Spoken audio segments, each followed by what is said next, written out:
holding this stupid pamphlet, and the world's going by, man. Cars going up and down the street.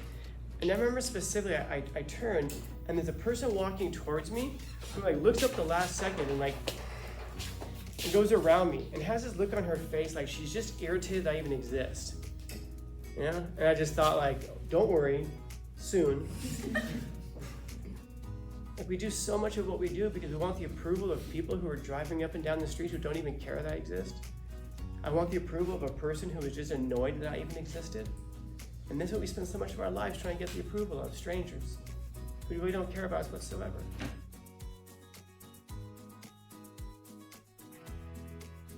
When I was a little kid, it's the third time I'm telling this story. When I was a little kid, my dad got a computer. I think it was like 6 or 7 years old. It was like our first computer.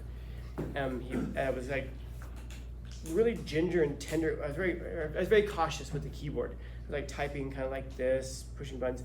My dad came over and he picked up the keyboard and he slammed it on the desk like 3 or 4 times. And then he picked it up and he dropped it on the desk. And he straightened it out and then he started typing on it and it still worked. And he said, look, it still works. So stop being so cautious. Don't worry, you're not gonna break it. And I thought, interesting, because you could see that I was being so cautious with it and that I was so anxious messing with it, I was afraid of breaking it. That means that I was afraid to actually use it for what it was designed for. And you get it into your head that the systems of the world and even your life itself, especially the world, is so resilient and so strong that the chances of you being able to ruin things and break them are pretty slim. So what I mean by that is this. The chances of you being able to completely ruin your life with a mistake, very, very, very small. There are very few things that you could do in your life that would ruin it. And even if you did those things, it probably wouldn't even be ruined. It would just be different. You follow? Because if you go through life constantly like, I don't know what to do, what's the right decision, what's the right decision? There is no right decision. There's only a decision. And then there's what you make of it, because you can't know how your decisions are going to turn out. You know, should I go to college or not? Yes, of course. Of course. But which one? Because it's not that it doesn't matter. It's that whichever way you go, you're going to have a life. And then it's going to be making the best out of whichever direction that you go in. Your life is going to be very resilient. Don't get it into your head that somehow like one decision can completely ruin your life. One decision can change the direction of your life, but you make lots of those decisions every day. We just don't realize how significant they are. You know, the truth of the matter is that like whether or not you cross this street right now or whether you wait till to get to the corner where the crosswalk is, that very well could literally be the biggest decision that you've ever made in your life, and you wouldn't even know it. Maybe if you cross in the middle of the road, a car comes over and hits you, you die.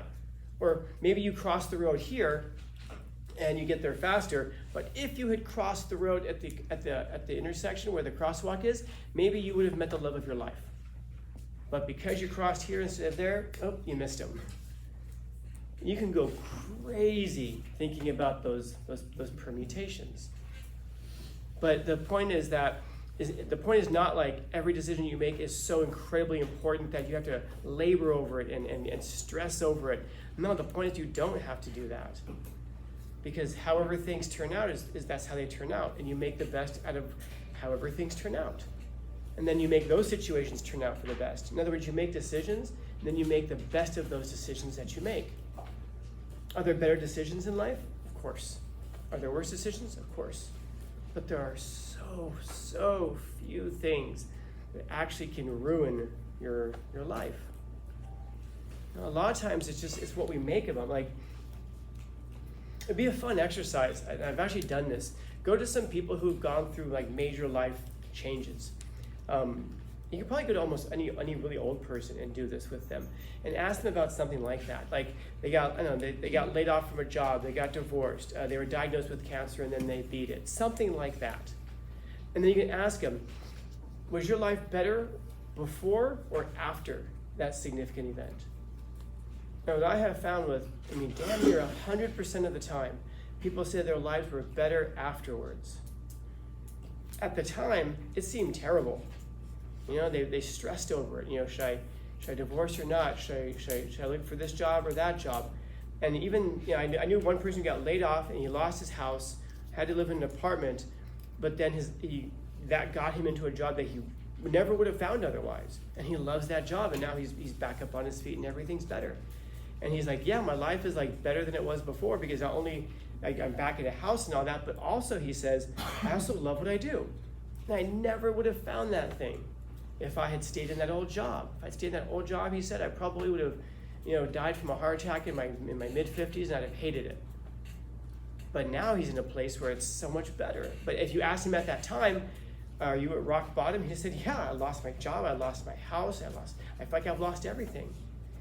What he didn't realize is that he was just about to gain everything. Because there was no one decision that could have ruined everything. We have to be humble with our decisions. Now what I mean by that is, once you realize that life can and will go on without you, then you realize that you actually have a great deal of freedom to pursue the things in life that you really want to pursue. And that, you know, is it going to ruin your life if you pursue it? No. Will it change your life? Of course. Will it change it for the better or worse? Depends what you make of it. Depends on what you make of it. And that's the hard thing for us to get our heads around. Someone during nutrition break a few years ago, I just lied to you, but you get the point why I'm lying to you. Somebody, it was today. Sorry, whenever I tell you guys stories, I try to change some details about it so that you don't know if it happened actually today or if it happened 3 years ago or whatever, because that's not the important part of the story, but I'll change up some details. A student was talking to me today for nutrition break, and it's a really long story short, but her grandfather was diagnosed with cancer. They think he's going to beat it. They think it's going to be fine. And she was asking me, how could you possibly see that as a good thing? And I just thought, there's a really good way, because, I mean, anybody in here ever have a near-death experience before? Yeah, you almost died? Anybody in here actually died before? I have. I told you about that, yes? I had a brain tumor. You had a brain tumor? I never told you that. Oh, that's unfortunate. That would help you understand me a lot better. So when I was 21, I was having some trouble with speech. I kept slurring words. I felt terrible. I was 22. And I went to the doctor. They did some tests, did some more tests, went through all that, and then I went to my follow-up. And it's a very long story, but in short, I'm sitting in the observation room, and the doctor comes in, and he says, John. I said, yes. I don't know if you guys know, my first name is John. My full name is John Stephen Joseph Slane Scanlon. Yeah, my mother was a woman of great ambition. She gave me many names, hoping I could live up to just one of them. My dad's name is John. My brother's name is John. My sister's name is Jonna. So I go by Stephen, but almost nobody calls me Stephen. Very few people call me Stephen. Almost everybody calls me Scanlon. I've dated people for like years who call me Scanlon still. So I always go by Scanlon. So, but my ID says John. So doctors sometimes come in and say, John, yeah. And he said, and he's got a nurse with him, and she has this like trifold pamphlet. She looks really nervous, you know. And the doctor says to me, there's really no easy way to tell you this, but you have a brain tumor, and it's inoperable. And he goes on to explain to me that I've only got about 6 to 8 months to live. With treatment, they could probably extend it to eight months or so, but with no treatment, I've probably got about 6 months to live. They just cut it too late. And he said, I understand that this is difficult news to hear. And then the nurse, who looks very concerned, she hands me that pamphlet. And I look at it, and I remember it's titled, Coping with Death. It was a beautiful pamphlet, by the way. It was trifold, glossy color. It was wonderful. It had some sunsets in it, which I thought was really disastrous, but fine, we'll take it. And on the back of it, there's like a list, and the doctor explains that there are support groups of people who can talk to me, and I can work these things out with them. And I remember thinking at the time, my immediate thought was, support groups? There's probably nobody in there with a lot of experience, right? Because just when you get good at being in that support group, you die. And it's only 6 months, you know? So immediately I had a joke in my head. I just thought, okay, well, I guess that's one of those things of coping. And then the doctor explains to me that these groups are helpful for a lot of people. I can get in touch with them, go hang out with them. And I remember walking out just thinking like, I've only got 6 months to live. That seemed hardly fair. I was 22 years old. I was a musician at the time, and so I was thinking like, this seems really unfair. I just finished school, and I mean that word too, unfair. It was unfair. And as I was leaving, I thought, am I gonna get in touch with these people? Like, do I really want to hang out with a bunch of dead people dying people the last 6 months of my life? Like, how much fun can that be? You know, so I go and I stand on the sidewalk, and I'm holding this stupid pamphlet, and the world's going by, man. Cars going up and down the street. And I remember specifically, I turned, and there's a person walking towards me who like looks up the last second and like, and goes around me and has this look on her face like she's just irritated that I even exist. You know? And I just thought like, don't worry, soon. So when I ask you that question, what's so funny? The answer to that question for me anyway is everything, if you can look at it just the right way. I'm already making jokes. And I'm thinking though, that's interesting. These guys are all going by like I don't even exist. I'm gonna be gone in 6 months, and nobody who's passing by right now is ever gonna even know I existed. And that person who just walked towards me will probably be happy that I don't exist, because then she won't have to move out of the way by a few feet. She was just irritated that I even existed. And then for some reason, I don't know why, but it hit me like an absolute ton of bricks at that moment. I just thought, like Scarface, is this it? Is this what we're living our whole life to get the approval of? Like, we do so much of what we do because we want the approval of people who are driving up and down the street who don't even care that I exist. I want the approval of a person who is just annoyed that I even existed. And this is what we spend so much of our lives trying to get the approval of, strangers who really don't care about us whatsoever. So I went home. I think I went through all those stages of grief, anger, bargaining, all that. I think I went through all those stages within like 2 hours or so. And I got to the end, and I remember thinking to myself, well, now, and I wrote this down, how best to spend the time? That has inevitably become the question. And it struck me as a thing that was just unspeakably sad in a life that's short as ours, especially as short as mine was going to be. And I remember reading Nietzsche one time. He wrote, what matters a long life? What does it matter to have a long life? 100 years or 22 years, in the grand scheme of eternity, it's all gonna feel the same. But I did realize at that point that these 22 years were my eternity. And I was the center of my own world. And so I had to make sense of that in a way that really made it all worthwhile. And so first things first, I thought, well, my time is so limited, I cannot waste my time doing things I don't want to do. So I didn't. I thought about bills. I'm like, I don't like paying bills. That's boring. So I stopped paying bills. I didn't stop paying them, I just put them on auto pay, because I still had a responsibility to pay the stuff because I bought stuff, so I had a responsibility for that. But I put everything on auto pay. My cell phone, my utilities, everything, auto pay. After that, I thought, okay, who are the people in my life that actually take life away from me? If it had been 2024, I would have asked, who are the toxic people in my life? And I thought about them and I thought, I'm not gonna put any more time into them because they only take away.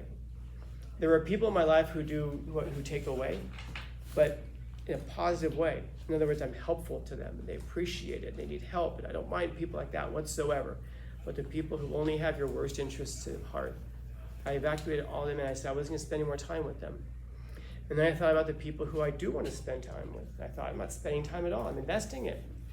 So I'm gonna invest time with the people who actually make my life better. And I feel like make the world that I'm at the center of better. And so I started living that way. I started being way more honest. You know how they say like, oh, you shouldn't say certain things, or you should be able to, no, they don't have time for that when you've only got 6 months to live. They don't have time for any of that. A few days later, the doctors called me again. I didn't answer because I feel like I'd already heard everything I had to hear.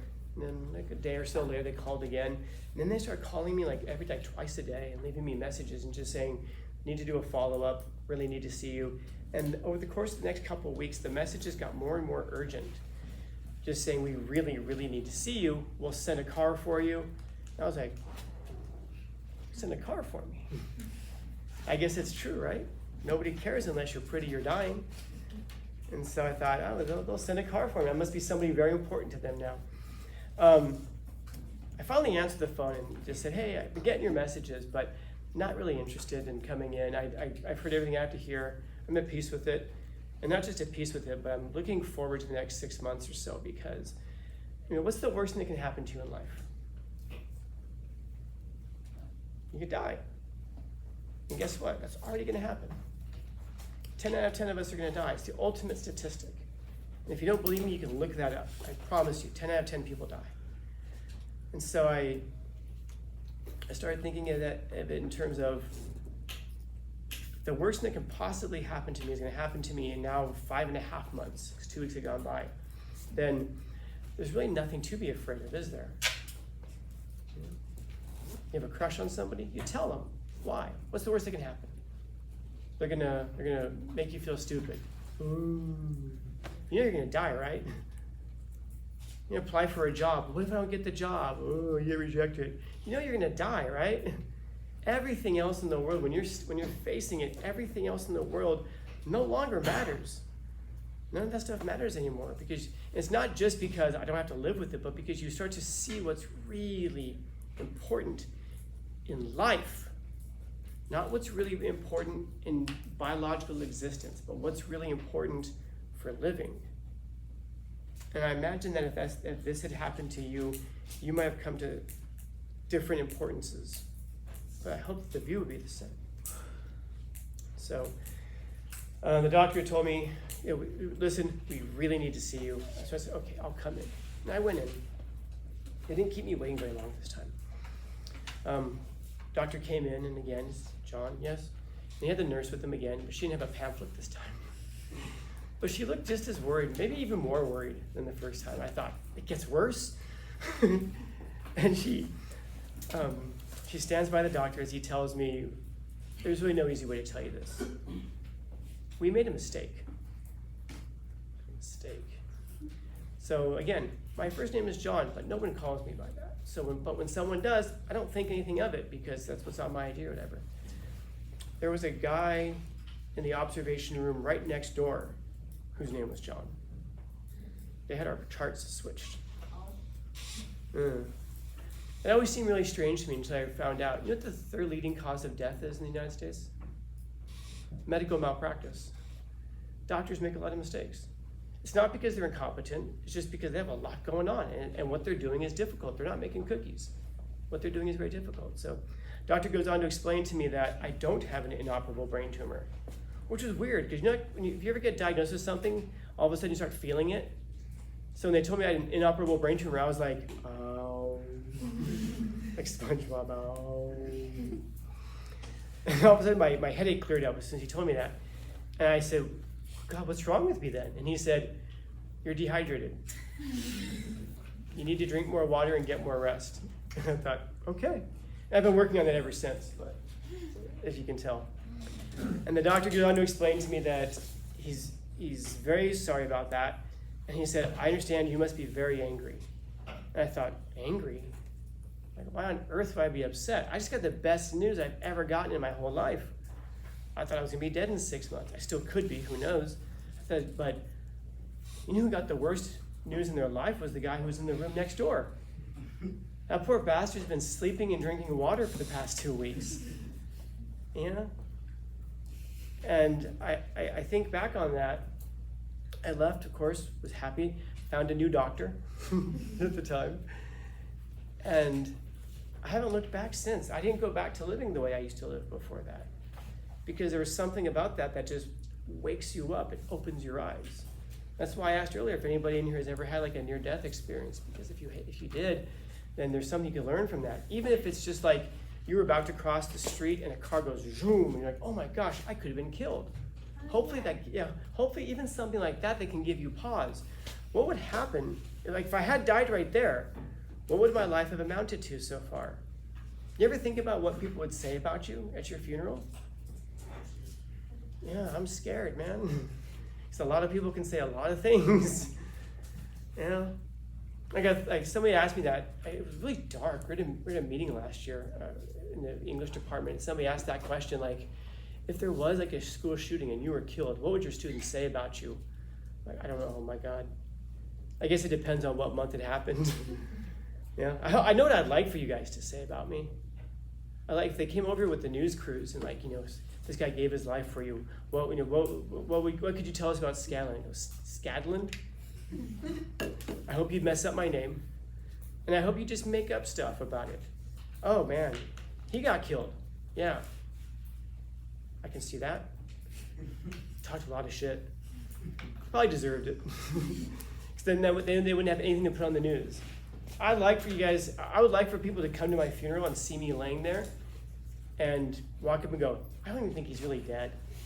This is the kind of stuff he'd pull. He's faking it. He's going to jump up any moment. Watch.